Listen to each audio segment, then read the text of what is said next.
Bonjour à tous. Aujourd'hui, je me suis levée très tôt.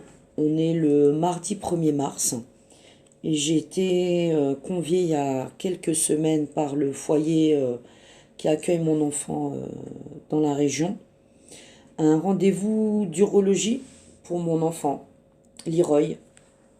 Affaire Leroy, hein, pour ceux qui suivent cette affaire.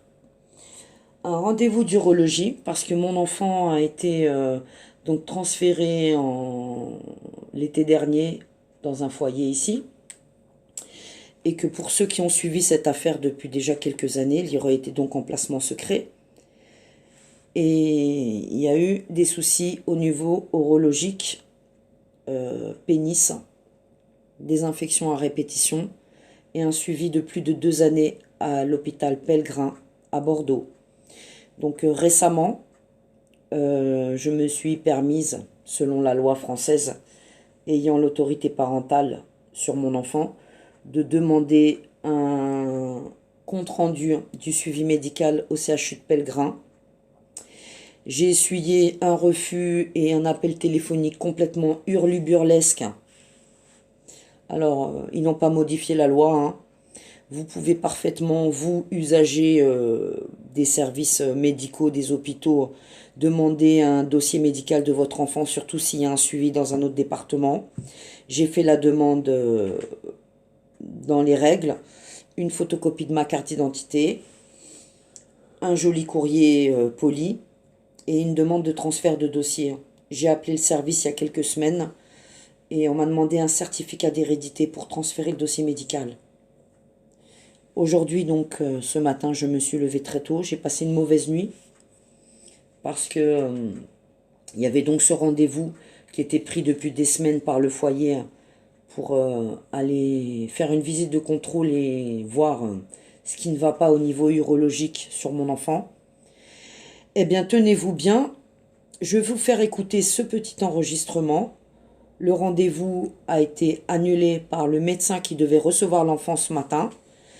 Ils auraient soi-disant alerté le foyer par mail et le bon médecin urologue bienveillant qui devait voir Leroy ce matin à 9h50, il s'est tiré en vacances. Est-ce que vous comprenez la situation au niveau médical de Leroy? Le placement secret de 3 ans décidé par ce juge, la rupture de lien avec mon enfant et le plein pouvoir et l'on fait ce qu'on veut sur nos enfants. Alors maintenant, ça suffit de m'attaquer moi pour des outrages, des diffamations. Récemment, j'étais encore convoquée, j'ai pas pu m'y rendre parce que j'étais dans un état médical catastrophique, une tension très basse et une charge de au moins 1 tonne sur mon épaule. Pour les gens qui suivent cette affaire, comprenez ce que ça veut dire, cette charge. Je vous laisse écouter cet enregistrement. On a parti.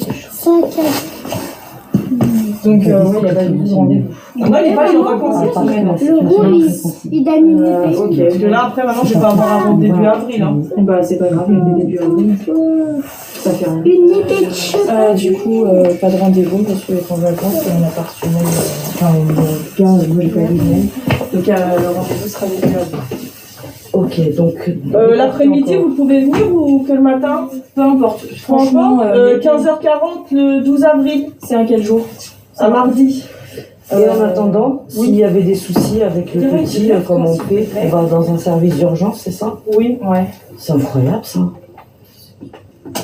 On va prendre le rendez-vous. J'avais une question à vous poser, madame. Oui. On a demandé le dossier médical en urologie à l'hôpital Pellegrin où il a été suivi 2 ans. Et carrément, c'est du jamais vu. Ils m'ont demandé un certificat d'hérédité pour transférer son dossier médical. Je suis la maman et j'ai l'autorité parentale. Est-ce que vous, le service là, vous pouvez en faire la demande en urologie, hôpital Pellegrin à Bordeaux? Parce que quand même, l'urologue qui va le suivre ici, il a quand même besoin des antécédents. Ça me paraît... Donc, CHU de Pellegrin, urologie pédiatrique, service du professeur Dombremergue.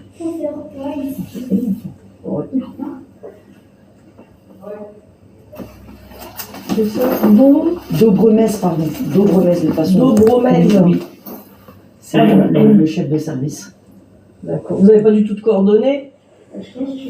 Non, pardon. Vous tapez Google, CHU Pellegrin, vous tombez direct sur tous les liens, fax, mail et tout.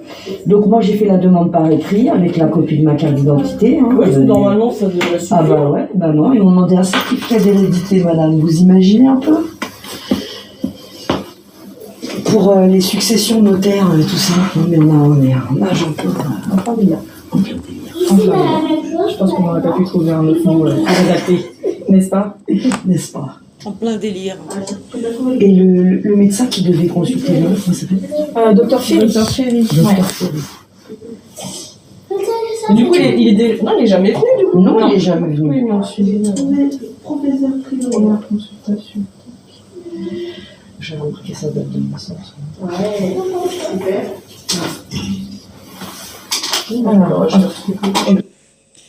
Alors, avez-vous compris cette situation et cette affaire Leroy Bordeaux? Un placement secret de plusieurs années, un enfant qui est déplacé sans arrêt pendant 34 mois, une maman qu'on écarte, des multitudes de problèmes de santé pas pris en charge ou pris en charge, mais par des gens qui souhaitent rester anonymes. Donc, je réitère, j'ai bien affaire à un groupe sectaire à Bordeaux, mais ils ne sont pas qu'à Bordeaux, ils sont dans tout le pays et partout.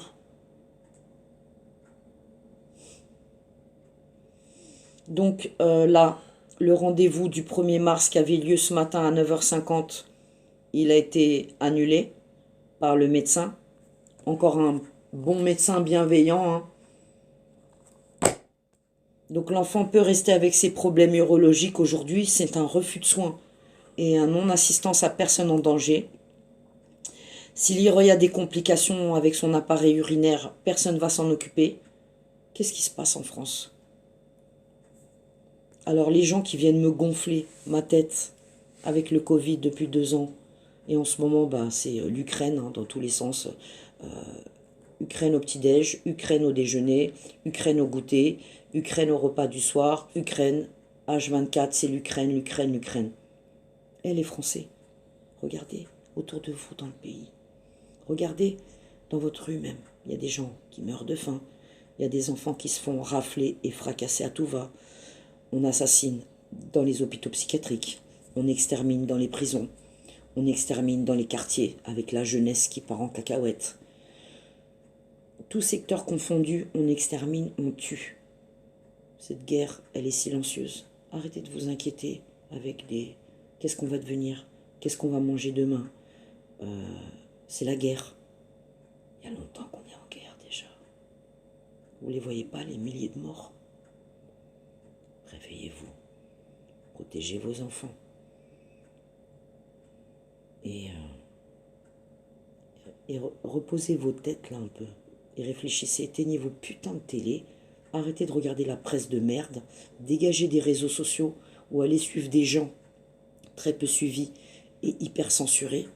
Parce que les autres, la plupart, beaucoup de lanceurs d'alerte, de faux résistants, enfin tout est infiltré, c'est pourri.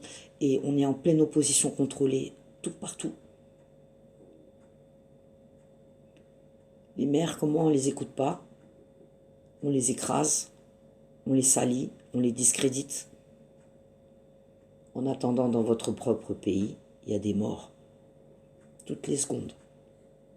Vos parents, vos frères, vos sœurs, vos amis, vos enfants. La guerre, il y a longtemps qu'elle est en France. Affaire Leroy Bordeaux. Affaire Céleste et Sirici. En mai, 13 ans de combat. 13 ans au milieu des morts. 13 ans au milieu des parents fracassés. 13 ans au milieu des cimetières d'enfants. Ouais, moi j'ai des morts d'enfants plein ma tête. Si j'avais pas la foi, j'aurais déjà tué beaucoup de gens. Mais c'est pas comme ça qu'on va régler les choses, c'est pas dans la violence.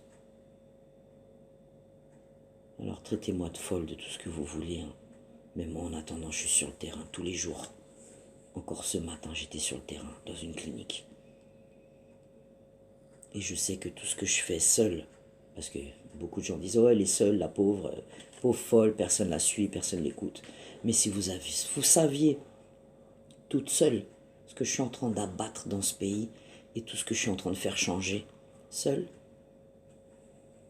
eh ben vous y réfléchiriez à 2 fois avant de me cartonner et à pas me soutenir. Parce que moi, je travaille pour mon enfant, pour mes enfants, mais pour vos enfants aussi. Ne l'oubliez pas. Je ne suis pas votre ennemi, mon peuple. Je suis votre ami. Pour finir, Leroy, aujourd'hui, il a attrapé ma croix ce matin. Il était devant moi dans le couloir de la consultation. Et il s'est mis à prendre la croix comme ça. Oui, la croix, c'est aussi une épée pour ceux qui combattent spirituellement toutes ces forces maléfiques. La bête, moi je suis en plein combat contre la bête. Et même mon petit garçon de 7 ans, il a compris. Il m'a dit, maman, c'est ton épée de chevalier. Quelle sagesse, quel discernement. Relayez ma vidéo. Merci. Soja la route, les enfants d'abord.